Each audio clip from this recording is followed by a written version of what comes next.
Salut, c'est Mathieu Delpech. Aujourd'hui, je vous emmène avec moi pour la plus longue sortie à vélo de ma vie. Vous êtes prêts? C'est parti!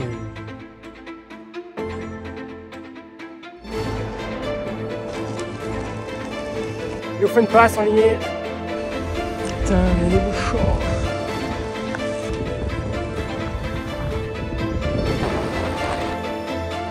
Dernier mur de cette montée. Bon, il m'a achevé.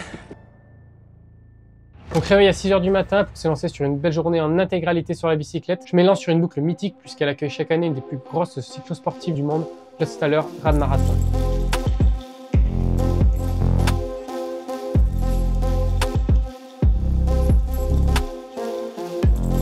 C'est une boucle qui fait le tour du glacier de Stubai en passant par l'Autriche et par l'Italie. Il y a 4 montées principales, 3 cols à plus de 2000 mètres, dont un à plus de 2500 mètres d'altitude. Le record de l'épreuve, c'est 6 h 49, donc plus de 33 km/h de moyenne. C'est vraiment hallucinant. On va voir aujourd'hui pour ma part ce dont je suis capable. On est déjà fin septembre, il y a eu une grosse vague de froid sur l'Europe et des bonnes chutes de neige ici en altitude. Je pense que ça va vraiment caillir, mais ça va être grandiose. Donc je vous emmène avec moi pour vivre cette journée, pour vous partager mes émotions. Je vais vous parler aussi matériel, nutrition. Ça va être une très belle journée sur le vélo. Allez, let's go!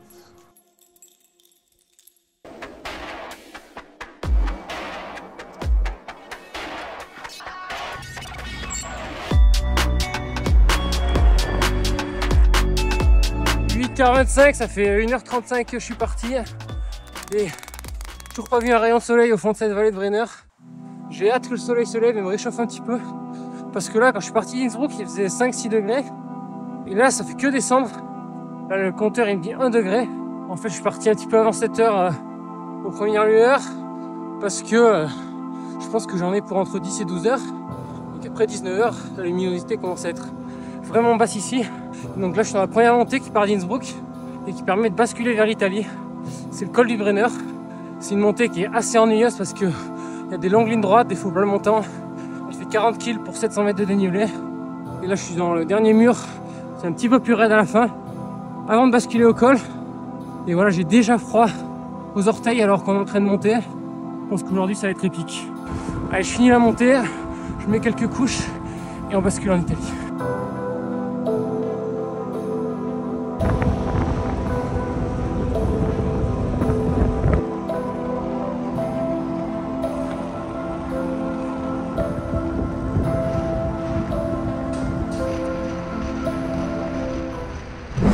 Ah, enfin un petit peu de soleil, ça fait du bien. Je peux vous dire que j'avais déjà froid aux orteils en montant, alors la descente en Italie ça n'a pas été une partie de plaisir.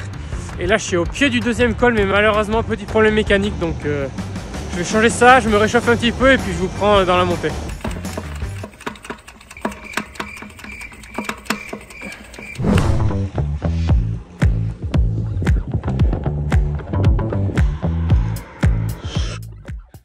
Allez, c'est parti pour le Passo Gio.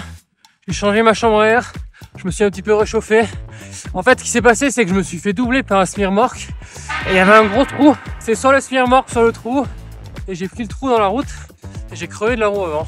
J'ai un petit peu galéré parce que j'avais mon pneu qui était vraiment raide, donc pour le remettre sur la jante, j'en ai un petit peu chié. C'était peut-être à cause du froid que c'était aussi dur, mais bref, j'ai pompé, ça m'a réchauffé et voilà, j'ai pu me déshabiller, enlever toutes mes couches. Et là c'est parti pour le Joffenpass. Donc celui-là il est un petit peu plus dur, un petit peu plus régulier. C'est 16 kg avec 1002. Donc on est un bon 7 de moyenne. Normalement je devrais bien me réchauffer. Là en bas du col la température c'est 11 degrés. Donc pour l'instant ça va bien. Et voilà, comme vous avez vu, la brigade du style elle est en PLS avec mon équipement. Mais bon, c'est ce qu'il fallait pour affronter le froid aujourd'hui. Et du coup on fait un petit topo équipement si ça vous dit. Si ça vous dit pas, et ben je le fais quand même. Qu'est-ce que j'ai emmené? J'ai emmené un sac à dos Oxitis pour emmener mes affaires chaudes parce que là clairement j'en avais besoin. Donc dedans j'ai 2 paires de jambières, je crois que ça s'appelle comme ça, donc c'est des manches pour les jambes que là j'ai enlevé pour la montée. Et j'ai une veste de vélo en plus chaude du VCPSF, donc de Saint-Flour. Par-dessus, j'ai encore une Gore-Tex. J'ai 2 paires de gants aussi. Donc une paire de gants un petit peu plus fine, Oxitis, qui est vraiment pas mal, qui est tactile du coup. Comme ça, je peux quand même utiliser mon téléphone pour filmer, etc. Et une grosse paire de skis encore plus chaude pour les descentes. Et à l'avant, j'ai ma petite sacoche de nutrition qui est remplie de barbaou. Vous voyez là, banane pécan. D'ailleurs, il va falloir que je mange. Regardez la vue. C'est magnifique.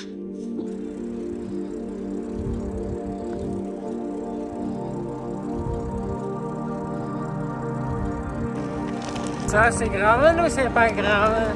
Et voilà, on est sorti des bois. On aurait su les hauteurs du Ofenpass. Et là, je sais pas si vous voyez dans le fond.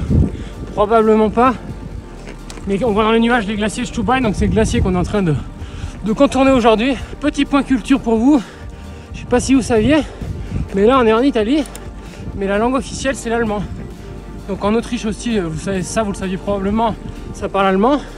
Mais dans cette petite partie qui est au nord-est de l'Italie, le Sud-Tyrol, ben, ça parle aussi allemand. Donc voilà pour la petite anecdote. Là j'arrive bientôt au haut du col, je vois le sommet. Je me suis bien réchauffé. J'ai pu aussi bien remanger pour me refaire la cerise. Parce que le début, dans le froid, j'avais pas du tout envie de m'alimenter. Les gourdes étaient aussi super froides. Donc j'ai pas beaucoup bu. Et là j'en ai bien profité. Pour une longue sortie comme ça en vélo, pour aller au bout, c'est vraiment important. Ce qui va vraiment faire la différence et ce qui va amener beaucoup plus de faisabilité pour un tour comme ça d'une dizaine d'heures, c'est vraiment d'arriver à bien manger et à bien s'alimenter tout du long de la sortie, donc on fait attention. Allez, presque en haut de la deuxième montée.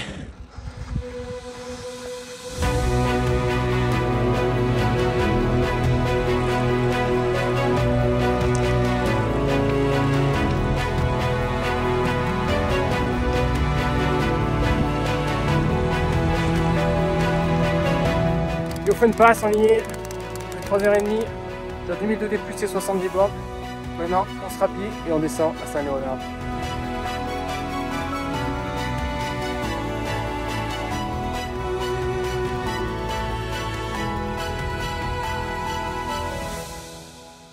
Après un petit peu plus de 4 heures d'activité, je suis en train de quitter le village de San Leonardo, où je me suis arrêté pour m'acheter une petite pizza. Il se pourrait aussi que j'ai acheté un soda du diable pour avoir mes glucides. Et voilà, j'en ai profité pour me déshabiller. C'est vrai que ça me prend un petit peu de temps à chaque fois de m'habiller, de me déshabiller. Mais bon, là, j'ai pas le choix. Et j'ai bien fait de me déshabiller parce que là, je commence enfin à avoir chaud, il était temps. Et là, j'entame maintenant la plus grosse difficulté de la journée, le Timmelsjord. Vraiment un gros col. 30 km, 1900 mètres de D+. On va arriver au sommet vers 2600 mètres d'altitude. Donc en haut, ça risque de cailler. Ça risque d'être compliqué aussi un petit peu avec l'altitude.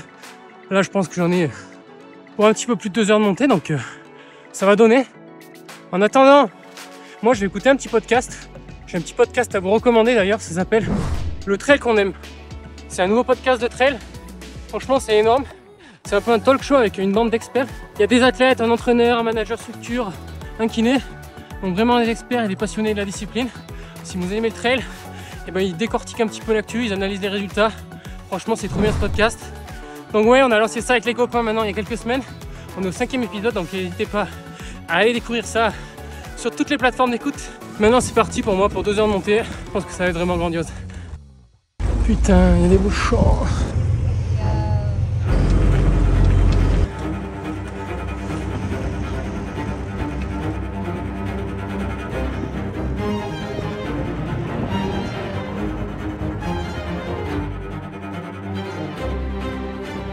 Bon là les amis, ça fait une petite heure que je monte. Je viens de faire un petit bout de plat. Et regardez encore ce que je vois là-haut. Des virages. Et puis finir. Je peux monter, monter, monter, monter. C'est vraiment la mur. Et là quand ça fait déjà plus d'une heure que tu montes et que tu vois ça devant toi, ça calme.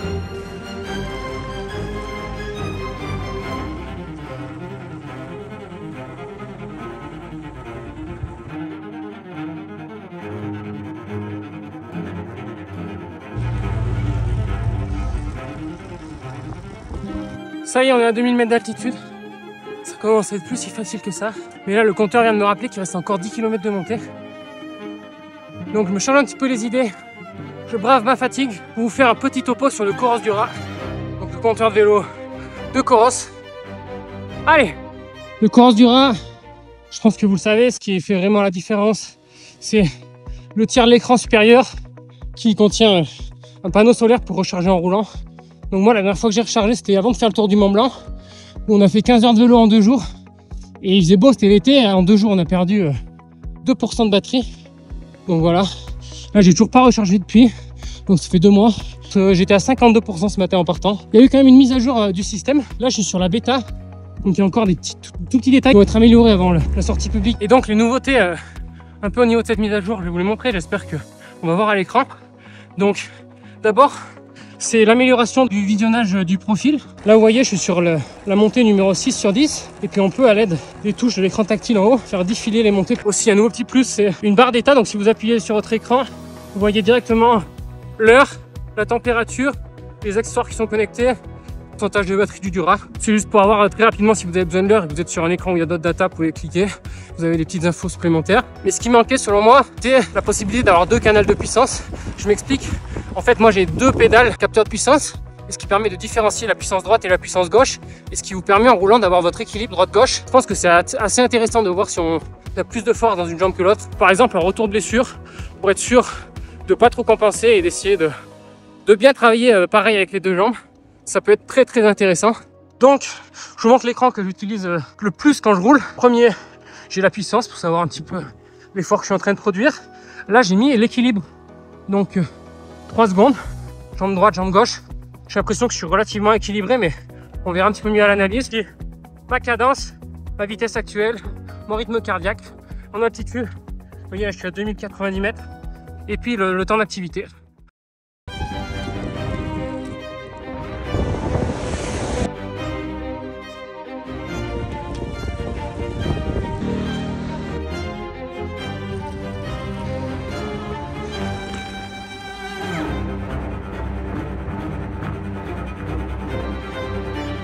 Retour en Autriche, presque au sommet du Timmelsjör.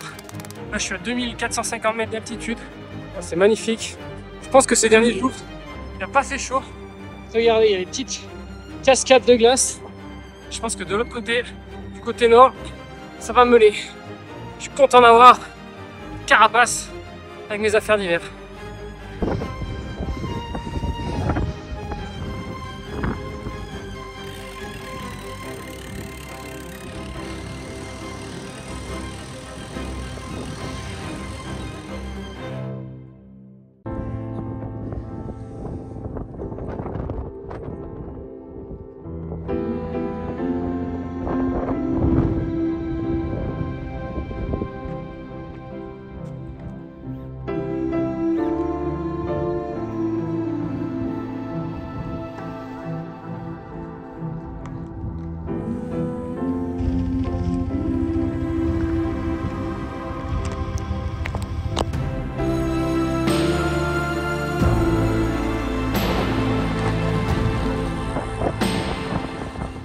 Allez, dernière montée, c'est parti. Donc après Timmelsjör, 50 km de descente. Bon, c'était vraiment long. Les premiers 15 kills, ça va. C'est raide, c'est sympa. Et après, c'est de la vallée. 35 kills de faux plat descendant. Vent de face. Voilà, c'est pas trop mon dada, quoi. Du coup, on a fait le dos rond. Et ça y est, on est dans la dernière bosse. Là, quand même, je commence à être un petit peu entamé. Je commence à râler les genoux et les quadris qui me disent Mathieu, on fait pas ça d'habitude. Là, tu voyais, je suis à 7h30. Et donc, c'est la montée de Kühtai. Elle fait 18 km avec 1200 mètres de dénivelé. Donc, encore un 7% de moyenne. Mais très irrégulière. À un endroit, il y a un mur. Continue de monter, je vous tiens au courant.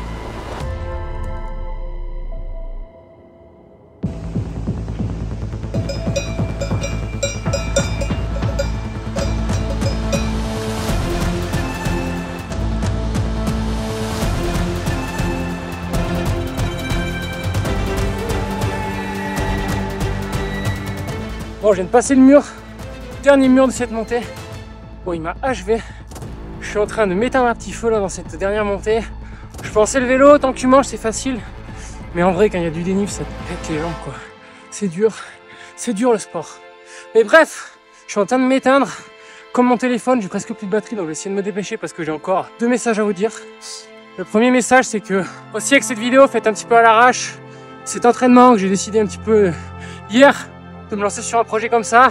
L'idée, c'était de vous montrer que on peut aussi faire des choses cool en partant de chez soi. Bon, c'est sûr, c'est un petit peu plus facile quand on aime le trail et la montagne et qu'on habite à Innsbruck.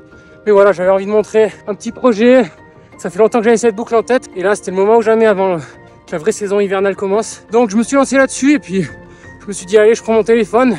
On va filmer, on va voir si j'arrive à faire quelque chose. Faire des choses simples aussi, pas toujours aller dans le toujours plus des gros projets, d'aller à l'autre bout du monde. Faire des trucs chez nous, se faire plaisir, il y a moyen de sortir de sa zone de confort, de vivre des très belles émotions, des très belles journées en partant de chez soi. Mais là aujourd'hui j'avais vraiment la volonté de me retrouver un petit peu tout seul en montagne, d'aller me faire plaisir dehors, à jouer, pas besoin d'aller faire des courses mythiques à l'autre bout du monde pour se sentir vivant. Franchement aujourd'hui c'était incroyable. Et deuxième message que je voulais vous dire, vous demandez peut-être pourquoi je vous parle un petit peu d'aventure vélo alors que quand même mon sport principal c'est le trail. Bon, d'abord le vélo c'est un bon entraînement complémentaire au trail s'il y a besoin de le rappeler. Mais la vérité c'est un petit peu autre chose. Vous le savez, sur cette chaîne, moi je prends de la transparence et je vous raconte un petit peu ma démarche de haut niveau sans filtre.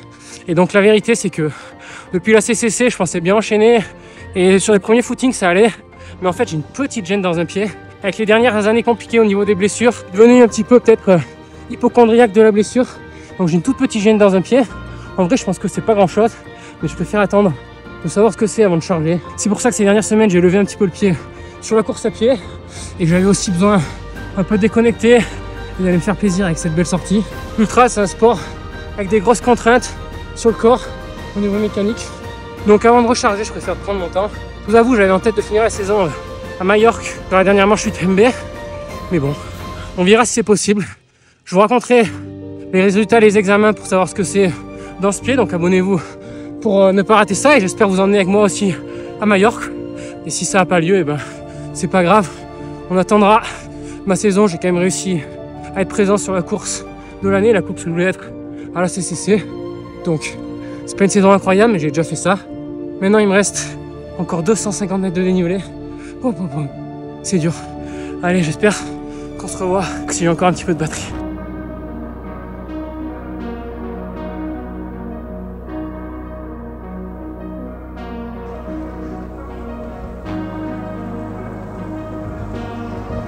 Dernier emmitouflage réalisé, on est à Kütai, 2000 mètres d'altitude. Maintenant il me reste 30 km, 20 km de descente et 10 km de plat pour aller jusqu'à Innsbruck. Il n'y a plus qu'à rester sur le vélo et ça devrait faire pour glisser jusqu'à la maison. J'ai retour maison.